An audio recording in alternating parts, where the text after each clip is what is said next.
right now in AISD, 83,000 students will eventually be screened for spine disorders like scoliosis. That is the musculoskeletal disorder where there is a sideways curvature to the spine, I should say. And for those affected, it can make for a very difficult life. And treating it before is very involved. It was muscle stripping to get to the spine, and it was very risky and painful. But now we're happy to say there's a new, less invasive treatment that is available. And joining me to talk about it is Seton spine surgeon Dr. Matthew Geck and one of his patients, Stephanie Griffin. So we appreciate both of you joining us.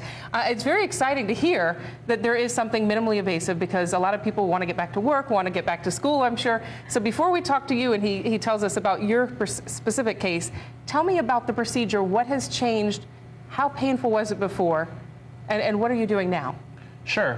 So, in the past, just to kind of show you, if someone had a scoliosis with their the rib cage rotation, they can get, we used to have to make a long incision and actually strip the muscles off the spine all the way to work on the spine.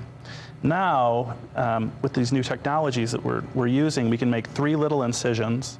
And that's nice to have 3 small incisions, but even better, none of the muscle gets stripped off. Right. So we can do the whole operation without stripping this muscle and still get a great correction and kind of restore the normal function of the back for someone's lifetime. And while you're talking about this, let's go ahead and show you a video from that procedure. Is this the procedure from you when you were being operated? This isn't Stephanie's. This is... and if we can show that, you can tell us a little more.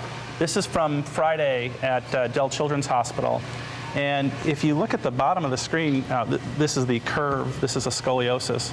But if you look at this, the screen of the procedure, you see those tubes coming out of the spine. So those are the special instruments that allow us to work through these very small incisions and to get the correction, get the fixation. So there you see, through these tubes and these very small incisions, we're performing the whole operation without having to do that big incision. And Stephanie, I want to get your opinion on this, because a lot of times the procedure, the recovery rate took so much longer for you.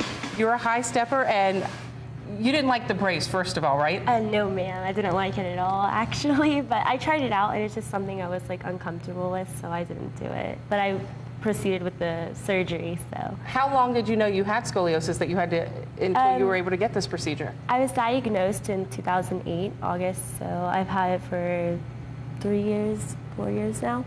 And so knowing that you had this, you were going to go into this procedure, tell us, what it was like and how happy you were to get back to high stepping so fast.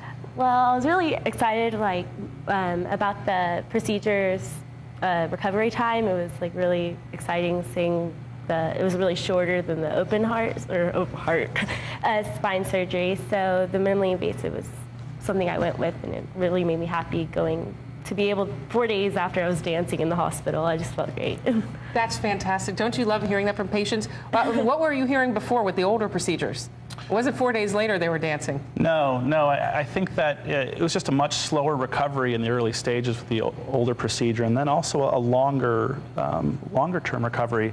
But just like Stephanie, the young girl that we fixed on Friday at Dell Children's, was running around Dell Children's got beautiful gardens outside. She was running around the outside gardens on the 4th day right before she left. Okay, we're out of time. I wish we can talk more, but you are having a screening coming up. Seton is having that screening, and I just want to thank you, Dr. Matthew Geck and Stephanie Griffin, for joining us. And it is the Seton Spine and Scoliosis Center, and that's where they're having screenings. For more health news, just head to our website, myfoxaustin.com, and click on the Health tab.